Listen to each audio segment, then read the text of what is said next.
హిందుస్థాన్లో అందరికంటే అందం నీదలే.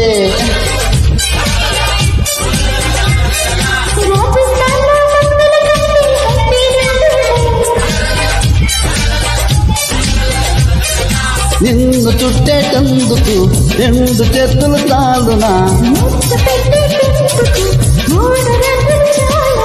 కాలము కలిసొస్తే దేవుడు దిగి వస్తే మనని ఒక మంచం అడగాలే. హిందుస్థాన్లో అందరికంటే అందం నీదేలే.